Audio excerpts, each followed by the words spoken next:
passar pela cruz, me quebrantar, vou passar pela cruz. Filipenses capítulo 3, vamos ler os versículos 17 a 21.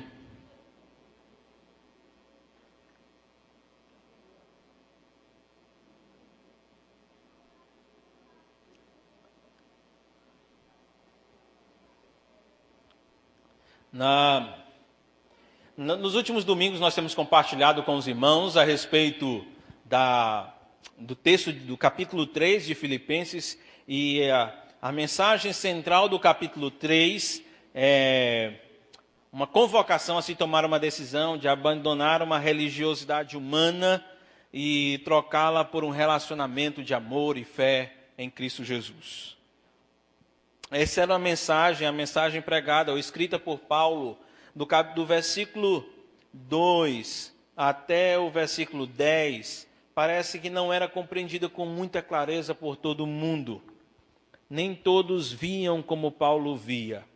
Mas, à medida que se compreendesse alguma coisa, Paulo desafiava a cada um ter uma atitude e viver de acordo com a compreensão que já havia alcançado. Paulo, então, ele se apresenta nos versículos no versículo 17, como exemplo a ser seguido por toda a igreja e não só por ministros especiais. E a pergunta que ficou no domingo passado é: Paulo falou sobre conhecer a Cristo, conhecer o seu poder e participar dos sofrimentos de Cristo Jesus. Participar dos sofrimentos de Cristo Jesus é assumir a cruz de Cristo. E a pergunta que ficou foi: de que lado da cruz nós estamos? Nós somos amigos ou inimigos? Vamos ver o texto? Irmãos, sigam unidos o meu exemplo e observem os que vivem de acordo com o padrão que lhes apresentamos. Pois, como já lhes disse repetidas vezes, e agora repito com lágrimas, há muitos que vivem como inimigos da cruz de Cristo. O destino deles é a perdição. O seu Deus é o estômago, e eles têm orgulho do que é vergonhoso. Só pensam nas coisas terrenas. A nossa cidadania, porém, está nos céus, de onde esperamos ansiosamente o Salvador, o Senhor Jesus Cristo. Pelo poder que o capacita a colocar todas as coisas debaixo do seu domínio, ele transformará os nossos corpos humilhados, tornando-os semelhantes ao seu corpo glorioso. Pai querido, nós pedimos ao Senhor que opere uma maravilha agora durante o restante deste culto e a pregação da palavra do Senhor. Que seja me dado, ó Pai, que o Senhor controle minhas palavras, que o Senhor use-me para ser útil a essa igreja na edificação. E que o Senhor abra os olhos do entendimento de cada um de nós para compreendermos o que há de precioso nesse texto e entendermos com clareza.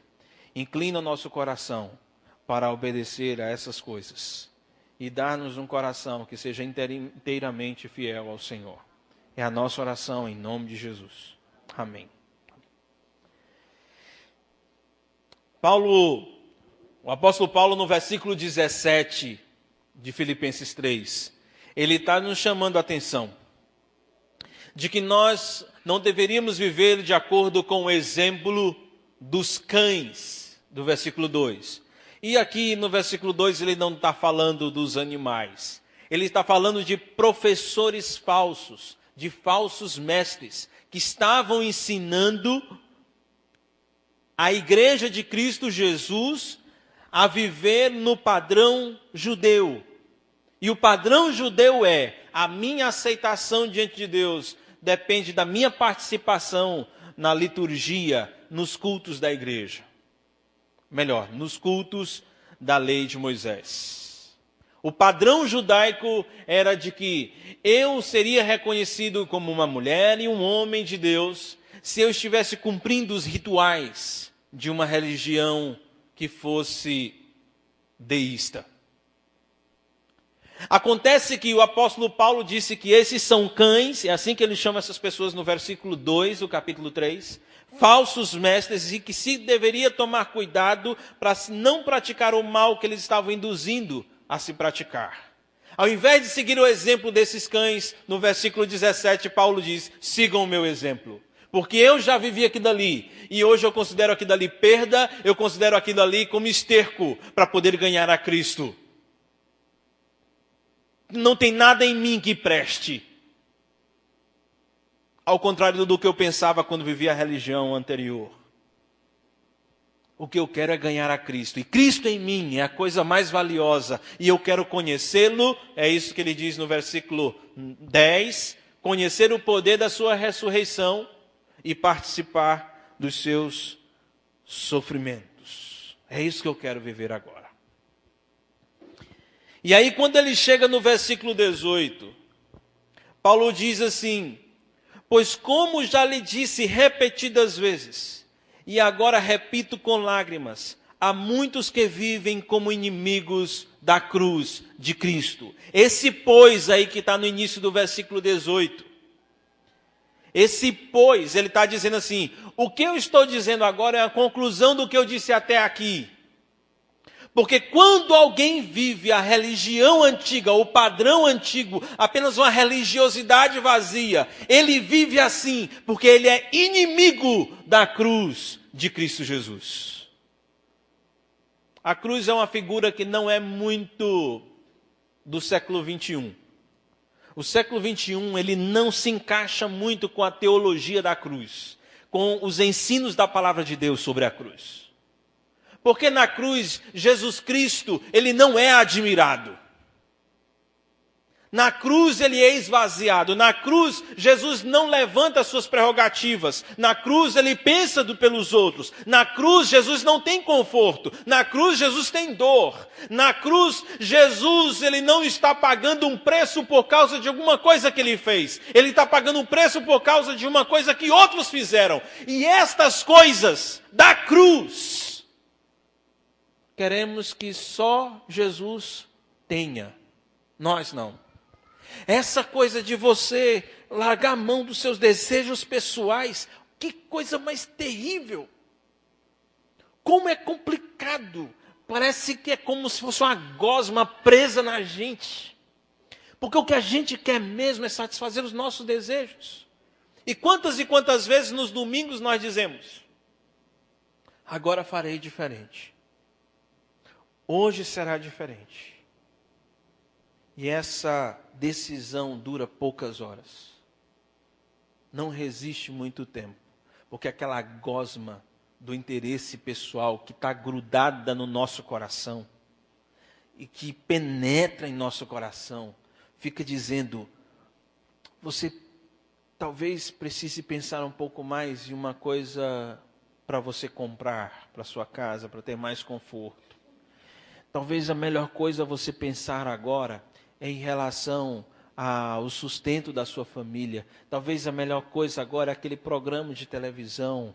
Talvez a melhor coisa agora, e vai enchendo de interesses pessoais o nosso coração. E o problema é que esses interesses pessoais nos distanciam da cruz. Nos colocam longe da cruz.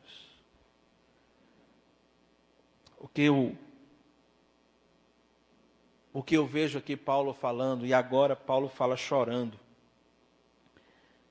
é uma declaração que provavelmente deve doer durante o resto de nossa vida, cada vez que nós pensarmos nisso. Porque não haverá alguém que chegou em um determinado ponto e disse: a minha carne não me afeta mais, meus interesses pessoais não me afetam mais. O pior é que isso dói. Eu passei por uma experiência muito ruim há 1 ano e meio atrás, porque eu tive uma inflamação no apêndice e eu não sabia que estava tendo um problema de inflamação no apêndice. E eu comecei a sentir dores bem cedo e procurava então descobrir o motivo daquela dor que estava sentindo. Era uma dor muito forte. Imaginei alguma coisa no estômago, depois alguma coisa no intestino. E teve um momento quando eu estava no banheiro e a dor estava muito aguda, que me veio a impressão e o pensamento, dizendo assim: eu sou para Deus como esta coisa que está me fazendo sentir dor. Eu sou para Deus como essa coisa que está fazendo sentir dor. Porque eu não consigo tirar essa dor de dentro de mim. Eu tenho que ficar com ela. Eu tenho que suportá-la. E acontece que no dia que eu entreguei minha vida para Jesus, isso aconteceu com qualquer um dos irmãos que estão aqui, a Bíblia diz que nós fomos incluídos, batizados, imergidos em Cristo Jesus. Hoje nós vivemos nele e ele vive em nós. E cada vez, entenda, Deus é santo, puro. Não há falhas nele. Não há qualquer problema em Deus. O problema agora é que ele recebe dentro dele a igreja de Cristo, que é formada por pecadores. E para um Deus santo, cada vez que eu peco, isso dói nele. Só que ele tem que ficar conosco por nos amar. Ele nos suporta todos os dias, até o dia que nós vamos nos encontrar com ele e teremos nosso corpo transformado, será glorificado e receberemos um corpo que não peca mais. Ali toda a dor de Deus em nos ter dentro dele vai cessar. Mas enquanto estivermos aqui, nossos atos pecaminosos vão causar um mal-estar no coração de Deus. E talvez uma das coisas que mais deve doer é quando Deus olha para a sua igreja e ele só vê pessoas que correm atrás de interesses pessoais e que têm um certo desprezo, talvez não intencional, mas tem um desprezo pela cruz de Cristo Jesus. Eu não quero, o teu filho sofreu aquilo, mas eu não quero sofrer. O teu filho não procurou seus interesses, mas eu não quero deixar de procurar meus interesses. O teu filho não ficaria esse tempo todo na televisão, mas eu quero ficar aqui. O teu filho não ficaria emburrado, amargurado, porque alguém fez alguma coisa errada com ele, mas eu não quero. Eu quero ter essa amargura no coração. Eu quero ter o direito de ficar chateado, com raiva, e não falar mais com a pessoa que me magoou. Esse é meu jeito, eu quero ter essa liberdade de viver assim. Jesus não. Mas eu sim. Jesus, ele fica na cruz, mas eu não. Meus queridos, quando eu fui tentar descobrir o que queria dizer ser inimigo da cruz de Cristo, eu fui obrigado a ir para o versículo 19. Veja o que é que ele diz. O destino deles, falando desses que são inimigos da cruz de Cristo, o destino deles é a perdição, o seu Deus é o estômago, e eles têm orgulho do que é vergonhoso, só pensam nas coisas terrenas. Essa é a descrição de alguém que é inimigo da cruz. A primeira coisa, portanto, que eu queria destacar para os irmãos hoje é: você é amigo da cruz se você prefere Cristo e o seu reino do que os seus desejos internos e terrenos. Você tem preferência por Deus ao invés de atender os seus desejos internos. Você tem mais preferência pelo reino de Deus do que do reino da terra.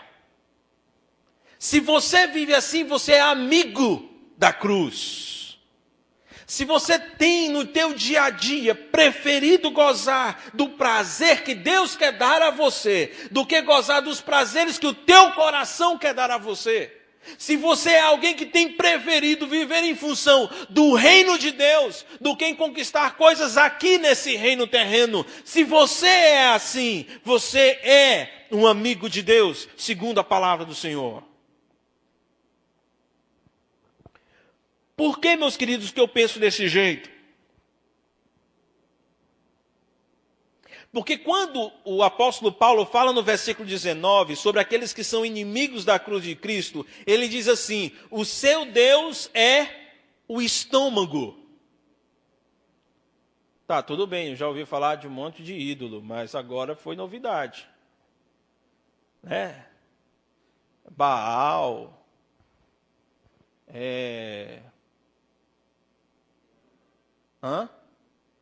Não, deu branco agora aqui nos ídolos. Graças a Deus, não estou lembrando dos ídolos.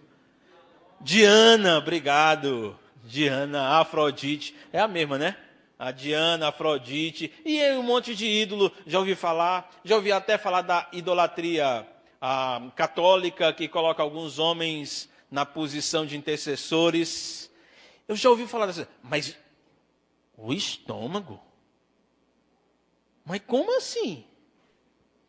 Talvez uma interpretação mais rápida do texto ia indicar para você que quando se fala em ter o estômago como Deus, é uma pessoa que está envolvida com glutonaria. Pessoa que só vive abastecendo a barriga com comida.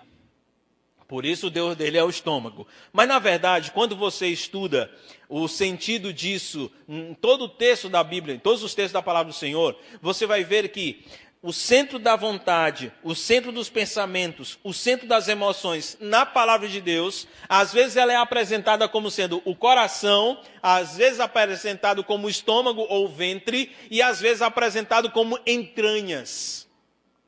Qualquer um desses termos, quando aparece nas Escrituras, na palavra de Deus, ele está se referindo àquele lugar em nós, onde nós tomamos as decisões, onde nós sentimos alguma coisa, onde nós pensamos sobre alguma coisa e onde nós desejamos alguma coisa. É ali, naquilo que a Bíblia chama de estômago, ventre, coração e entranhas. E o que Paulo está dizendo é que as pessoas que são inimigas da cruz são pessoas que dão atenção e preferem os seus pensamentos, a sua própria vontade e os seus próprios desejos como ídolos, como deuses na vida dele. Ou seja, é por causa destas coisas que essas pessoas vivem. Uma vez, e eu fiquei a refletir por causa desse texto, eu disse, rapaz, então sentir desejo é uma coisa errada. Desejar comprar um outro carro é errado. Desejar ter uma relação sexual com sua esposa, com seu marido é errado.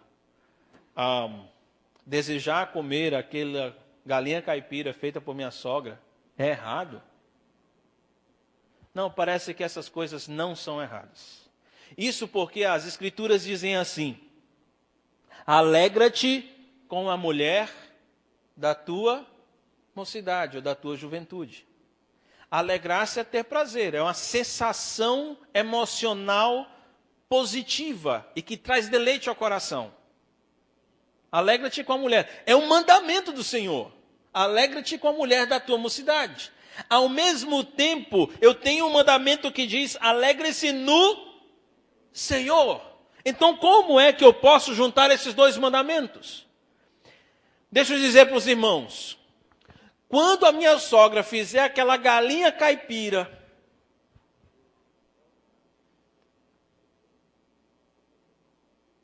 eu estou rindo porque vocês não comeram a galinha caipira que minha sogra faz.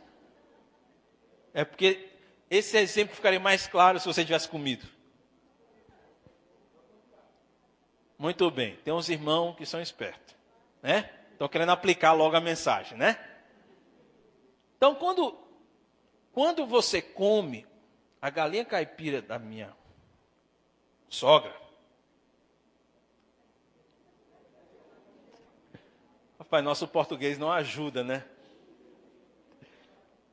Mas quando você come a galinha caipira que minha sogra faz, o correto é você chegar e dizer: Senhor, o Senhor é maravilhoso. O Senhor foi que inventou a galinha. O Senhor inventou todos esses ingredientes que foram colocados aqui. Foi o Senhor que inventou minha sogra. Gente, a sogra foi Deus que inventou. Foi o Senhor que inventou a sogra. Minha sogra também. Foi o Senhor que deu para ela o talento para ela fazer isso. Apesar de eu estar feliz com minha sogra e com a galinha que ela faz, a minha alegria tem uma origem no Senhor. E vai ter um momento que não vai ter a galinha, minha sogra não vai estar cozinhando, e aí vou ficar triste por causa disso? Não. Porque quando eu tinha consciência que essas coisas tinham sido dadas por Deus. E se naquele momento ele não está alegrando o meu coração com aquelas coisas, ele vai me alegrar com outras. Por isso, meu querido, quando você está conversando, você está no seu dia a dia, você fica desejando alguma coisa, você está querendo alguma coisa, a sua preocupação deve ser: como você agirá para ter aquilo que você deseja? Ou como você reagirá caso você não tenha aquilo que você deseja? Deu para entender isso? Como você agirá para ter aquilo que você deseja?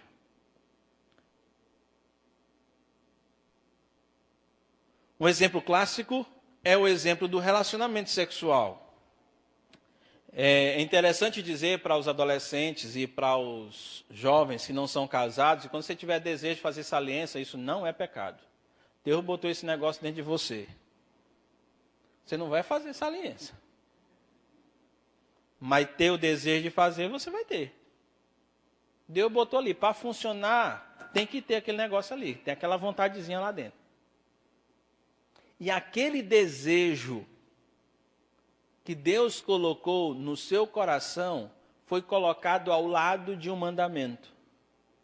Esse presente que eu lhe dei, você só usa depois que você casar. Acontece que você está desejando agora e não quando casar. E desejar aquilo agora não é errado. A questão é como você vai agir e reagir diante dessas coisas. Você está disposto a cometer um pecado para satisfazer esse desejo? Ou você vai reagir de forma pecaminosa para satisfazer esse desejo? Porque a única forma abençoadora de se satisfazer esse desejo é casando com alguém. Mas talvez você queira satisfazer esse desejo de uma forma pecaminosa. E aí você talvez vai querer fazer isso antes do casamento. Ou fora do casamento, mesmo sendo alguém casado. Neste momento, você é um sexolodólatra. Você é um sexolodólatra. Deixa eu dizer, o sexo é o seu ídolo. É melhor dizer assim, o sexo é seu ídolo. Se você está com raiva porque você não comeu e você nunca comeu a galinha caipira que minha sogra faz, você é uma generosa logrógrata. Porque a minha sogra chama-se generosa. Ou você é um galinólatra. O fato é que ou minha sogra ou a galinha é seu ídolo. Isso é terrível. Não porque é minha sogra, mas é porque o único Deus da sua vida precisa ser o Deus verdadeiro. E você não deve ficar angustiado porque você deve perder alguma coisa ou deixou de ter uma coisa que desejava. Você só deve ficar angustiado se você perder Deus. Aí eu recomendo que você realmente entre em desespero. Aí você pode gritar, meu irmão. Se você morreu e não conheceu a Cristo, aí eu recomendo que você se desespere. Porque é drástico. Você não teve nada aqui dado por Deus. E não terá nada lá fora dado pelo Senhor. O texto ele fala uma coisa interessante sobre os inimigos da cruz de Cristo, no versículo 19. Ele diz que eles têm orgulho do que é vergonhoso. Se eu me orgulho de conquistar o mundo em troca de uma religião vazia, se eu estou satisfeito e feliz por conquistar o mundo, em troca de viver uma religião sem graça, então eu sou inimigo da cruz de Cristo. Se o meu orgulho é ficar dizendo, eu consegui tantos dinheiro essa semana, se o meu orgulho é ficar dizendo que eu conseguir namorar com aquela pessoa só para usá-la, se o meu orgulho é dizer que eu consegui passar por uma situação mentindo, se o meu orgulho é demonstrar, é dizer que eu estava na igreja, eu orei 1 hora direto sem parar, se o meu orgulho é ficar levantando aquilo que a velha religião exalta, então eu sou inimigo da cruz.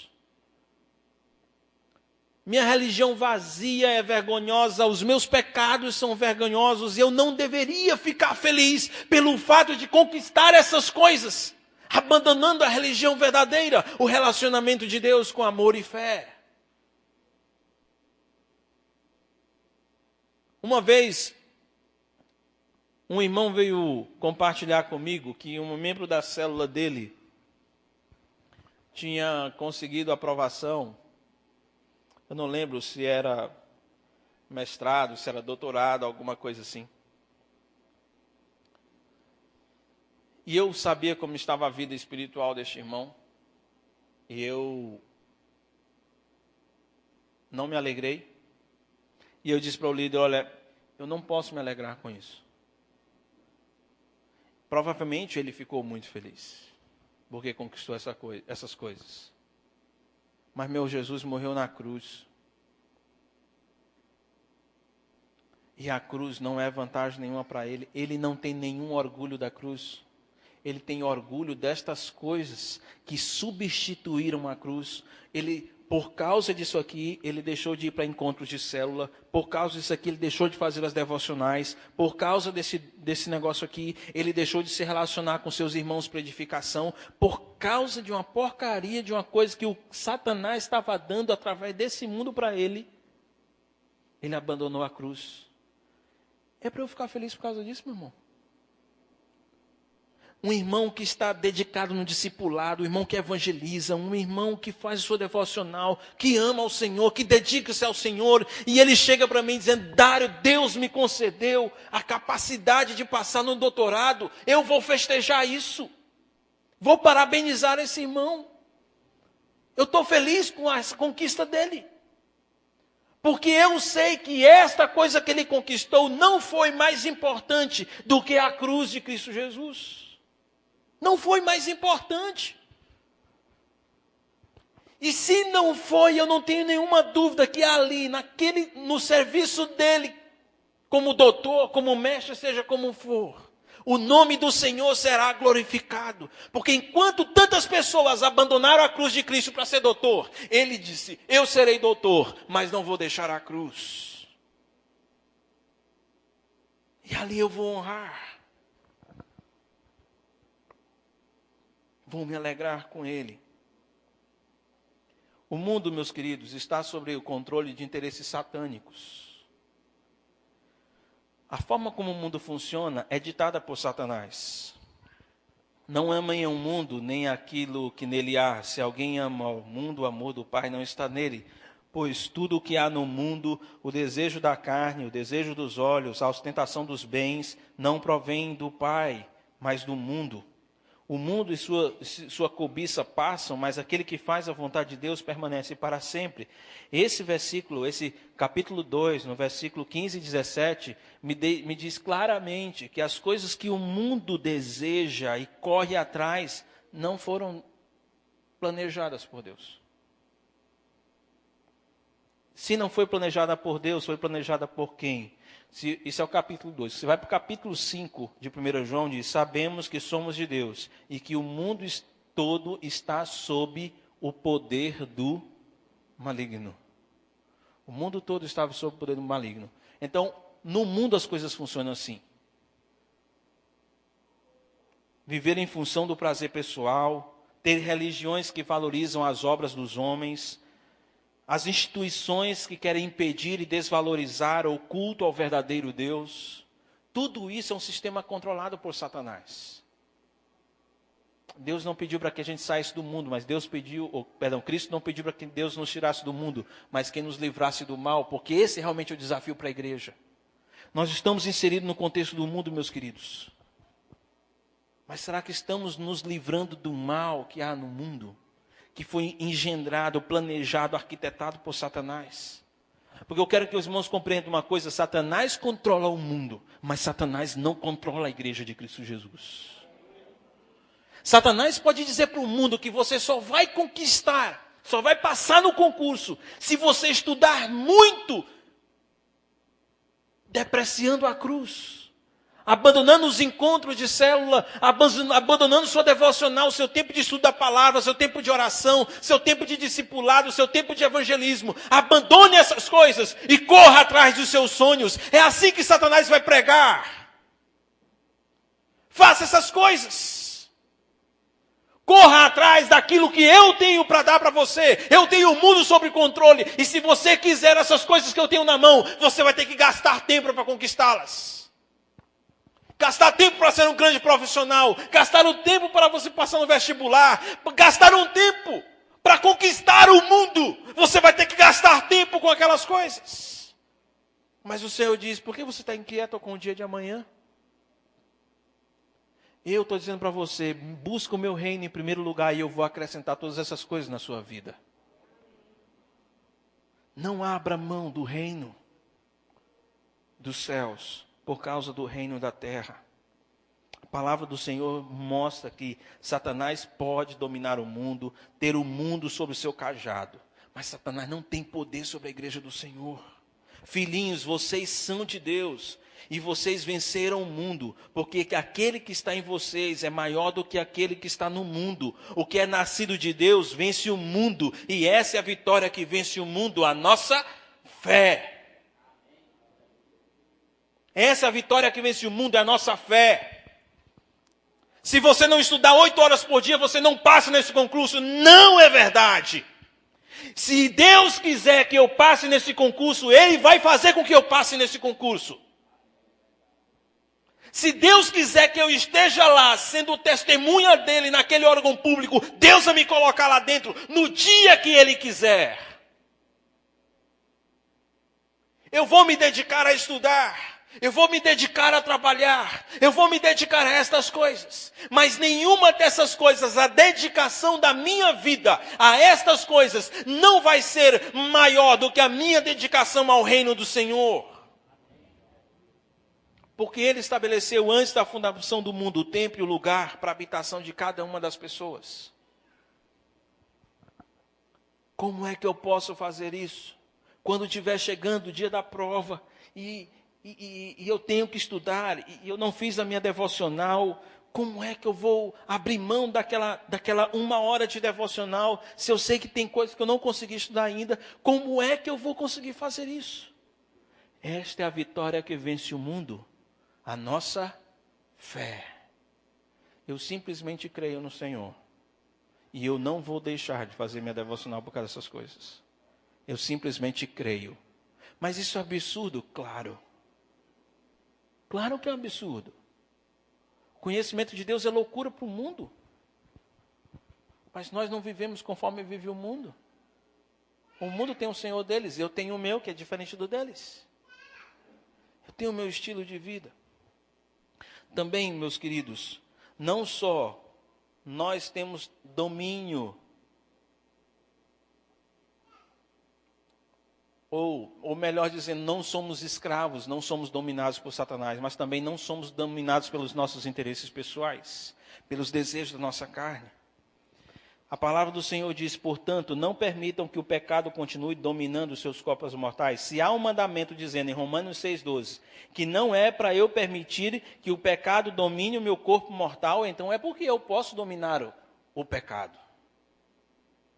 Se existe esse mandamento dizendo que eu não posso me permitir satisfazer os desejos ou obedecer aos desejos do meu coração, como está em Romanos 6,12, é porque eu tenho capacidade para isso.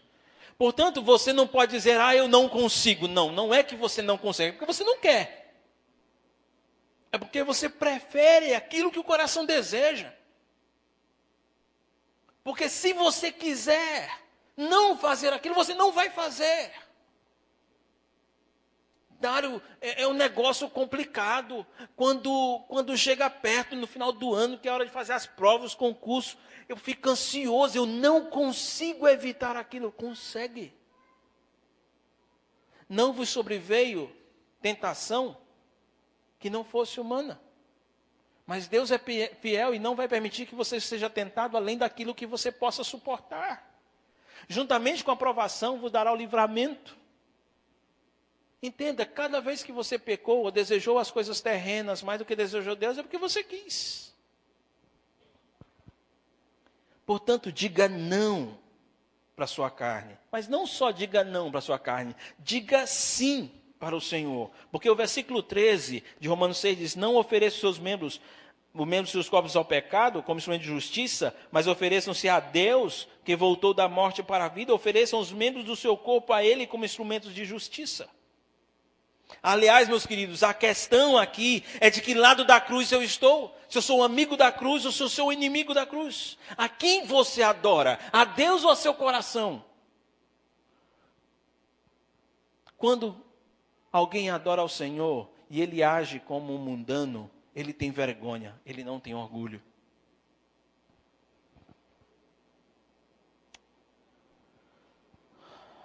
O pior é que a situação dessa pessoa é profundamente triste. Alguém que rejeita a cruz, o seu estado é profundamente triste. A cruz foi objeto de vergonha e dor para Cristo Jesus. E você virar as costas para a cruz é você desvalorizar a dor e a vergonha que Cristo passou. O Dr. Pierre Barber, ele escreveu A Paixão de Nosso Senhor Jesus Cristo segundo o cirurgião, da editora Santa Maria do Rio de Janeiro. Ele diz o seguinte: Jesus entrou em agonia no Getsêmani e seu suor tornou-se como gotas de sangue a escorrer pela terra. Para provocar o suar de sangue, chamado de hematidrose, é necessário fraqueza física, acompanhada de um abatimento moral violento causado por uma profunda emoção e por um grande medo. A tensão extrema produz o rompimento de finíssimas veias capilares que estão sobre as glândulas sudoríparas, as glândulas que provocam suor. O sangue se mistura com o suor e se concentra na pele. A flagelação se efetua com tiras de couro múltiplas, sobre as quais são fixadas bolinhas de chumbo e de pequenos ossos. Após as chibatadas, a pele se dilacera e se rompe, o sangue espirra. Na coroação são longos espinhos, mais duros que os da acácia, entrelaçados sobre a cabeça. Os espinhos penetram no couro cabeludo, fazendo-o sangrar. Jesus caminha com os pés descalços pelas ruas de terreno irregular, cheio de pedregulhos, com a cruz na costa, cerca de 150 quilos. O corpo está totalmente debilitado e sem alimento faz horas.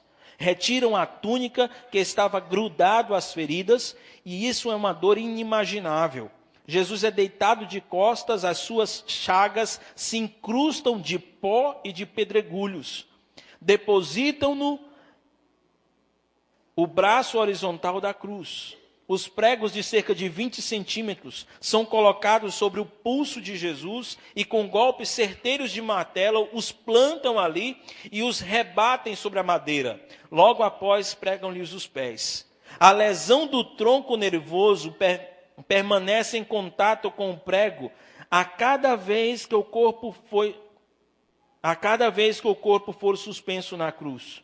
O nervo se esticará fortemente e cada solavanco vibrará, despertando dores terríveis. Um suplício que durará horas. Jesus tem sede, não bebeu água desde a tarde anterior. Um soldado lhe estende sobre a ponta de uma vara uma esponja embebida de um líquido ácido em uso entre os militares. Tudo aquilo é uma tortura atroz. Um estranho fenômeno se produz no corpo de Jesus. Os músculos dos braços se enrijecem em uma contração que vai se acentuando. Os deltoides, os bíceps, esticados e levantados, os dedos se curvam, os músculos do abdômen se enrijecem em ondas imóveis. Em seguida, aqueles músculos entre as costelas, os do pescoço e os respiratórios ficam duros, sem mover-se. Pouco depois, o céu escurece, o sol se esconde. De repente a temperatura diminui. Logo serão 3 da tarde. Deus meu, por que me abandonaste? Jesus dá o seu último suspiro, está consumado. Em seguida, Pai, nas tuas mãos entrego o meu espírito e morre. Doeu muito em Cristo Jesus tudo aquilo que ele passou. A crucificação é o ponto alto da expressão do amor de Deus por nós. A cruz mostra uma pessoa morta que não poderia haver alguma que fosse mais importante do que ele. E ele morre por pessoas que não poderiam ser mais insignificantes do que nós. Qual é a reação óbvia a isso? Qual a melhor resposta ao tão grande amor de Deus? Qualquer outra resposta que não gere humilhação diante de Deus é certamente uma resposta cruelmente insensível, apavorante, baixa, vil, indolente, mesquinha, de uma dureza só talvez comparável aos mais cruéis ditadores e tiranos da história. Se nós estamos tratando a cruz de Cristo dessa forma, realmente a melhor coisa a fazer nesse momento é chorar.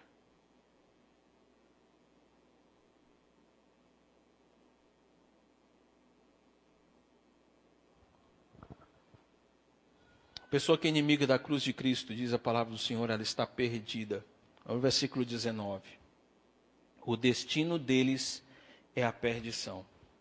A palavra do Senhor diz que se continuarmos a pecar deliberadamente, depois que recebemos o conhecimento da verdade, já não resta sacrifício pelos pecados, mas tão somente uma terrível expectativa de juízo e fogo intenso que consumirá os inimigos de Deus. Se alguém é inimigo da cruz de Cristo, o seu estado é profundamente triste. Nós precisamos ser amáveis às pessoas, meus queridos, mas não podemos ser tolerantes a isso. Com muito carinho, precisamos chegar para essas pessoas e dizer: você está agindo como inimigo da cruz. E não só olhar para as outras pessoas, mas como diz Paulo, examinai-vos vós a vós mesmos para saber se estão na fé. Você tem procurado conhecer a Cristo, conhecer o poder da sua ressurreição e participar dos seus sofrimentos? Por último, meus queridos, a palavra do Senhor diz aqui no versículo 20: a nossa cidadania, porém, está nos céus, de onde esperamos ansiosamente o Salvador, o Senhor Jesus Cristo. Nós não pertencemos a esse mundo. Não há nada de errado, repito, em você desejar e correr atrás das coisas que há neste mundo. Não há nada de errado nisso. Mas nós não podemos permitir que isso consuma o tempo, a energia e os recursos e principalmente a nossa adoração. Ainda estamos aqui nesse mundo, meus irmãos. É verdade, nós estamos aqui. Nós estamos morando aqui. Possuímos alguma cidadania terrena, isso é verdade. Precisamos trabalhar para sustentar nossa família, isso é verdade. Precisamos de prazeres, isso é verdade. Precisamos de deleites, isso é verdade. E Deus pode utilizar recursos desse mundo para satisfazer os nossos deleites, é verdade. Mas nós não podemos usar essas coisas sem esquecer que haverá um tempo especial daqui a alguns dias, daqui a algumas horas, ou quem sabe ainda hoje à noite. Diz a palavra do Senhor: então vi um novo céu e a nova terra, pois o primeiro céu e a primeira terra tinham passado e o mar já não existia. Vi a cidade santa, a nova Jerusalém, que descia do céu da parte de Deus, preparada como uma noiva adornada para o seu marido. Ouvi uma forte voz que vinha do trono e dizia: agora o tabernáculo de Deus está com os homens com os quais ele viverá. Eles serão o seu povo, o próprio Deus estará com eles e será o seu Deus. Ele enxugará dos seus olhos toda lágrima. Não haverá mais morte, nem tristeza, nem choro, nem dor, pois a antiga ordem já passou. Aquele que estava sentado no trono disse: estou fazendo nova todas as coisas, e acrescentou: escreva isso, pois essas palavras são verdadeiras e dignas de confiança. Disse-me ainda: está feito, eu sou o Alfa e o Ômega, o princípio e o fim, e quem tiver sede, darei de beber gratuitamente da fonte da água da vida. O vencedor herdará tudo isso. Eu serei o seu Deus e ele será o meu filho. É por causa disso que nós vivemos. É por causa desse encontro que nós vivemos. É correndo atrás disso que nós vivemos. Foi por isso que Cristo foi para a cruz. Foi para que nós vivêssemos por causa dessas coisas. Corrêssemos atrás dessas coisas. Precisamos compreender e viver a cidadania celestial, meus irmãos. Precisamos compreender que nós fazemos parte de um reino muito superior e com prazeres muito superiores a esses. Temos um código de direitos e deveres elaborados não por homens, mas por Deus. Privilégios elaborados não por pessoas, mas pelo Eterno. Esses prazeres não podem ser comparados a qualquer coisa que a gente conquiste nesse mundo. Imagine a palavra de Deus. Somente a palavra de Deus lida, meditada e colocada em prática pode nos fazer perceber a riqueza que está reservada a nós no céu. E o versículo 21 ainda diz mais. Que no final de tudo isso, esse corpo que tem feito, esse meu corpo que tem feito Cristo sentir dores. Esse meu corpo que por causa dos seus pecados tem feito Cristo sofrer, ou Deus sofrer. Esse meu corpo será transformado. E eu vou receber um corpo que não mais trará essas dores ao Senhor, mas que eternamente estará adorando a Ele. Em 1 Coríntios capítulo 15, no versículo 2 diz que será um corpo que não terá impulsos pecaminosos, pois a nossa adoração será límpida e gloriosa. Versículo 42, aliás. Ele não será suscetível a doenças, dores ou qualquer fraqueza. Será um corpo vigoroso e pronto a viver a eternidade, como o versículo 43. Não terá carne ou osso, mas será um espírito constantemente alimentado pela vida de Deus. Versículo 45 e 50. Será semelhante ao corpo de Cristo após a sua ressurreição. O versículo 47 a 49. Nossos desejos não serão mais vaidosos e passageiros, diz o versículo 53. Então a morte será vencida e nós receberemos a vitória por intermédio do nosso Senhor Jesus Cristo. Olha o versículo 21. Pelo poder que o capacita a colocar todas as coisas debaixo do seu domínio, ele transformará os nossos corpos humilhados, tornando-os semelhante ao seu corpo glorioso. Eu quero concluir, irmãos, com duas declarações. Decida preferir os interesses do reino do que paixões terrenas. Busque conhecer a Deus, o poder que restaura pessoas, e participe dos sofrimentos de Cristo Jesus. Esses são os desafios do capítulo 3. Portanto, meus amados irmãos, mantenham-se firmes e que nada os abale. Sejam sempre dedicados à obra do Senhor, pois vocês sabem que no Senhor o trabalho de vocês não será inútil. Faço duas perguntas aos irmãos. Há alguma coisa ou pessoa que tem levado você a pecar para tê-la? Ou quando você a perde? Você está disposto a abandonar essas coisas? Uma segunda pergunta. Que passos você quer dar agora para conhecer a Cristo, o seu poder e participar do seu ministério?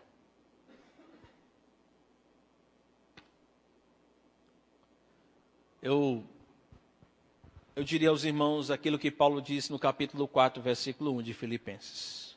Portanto, meus irmãos, a quem amo e de quem tenho saudade, vocês que são minha alegria e minha coroa, permaneçam assim,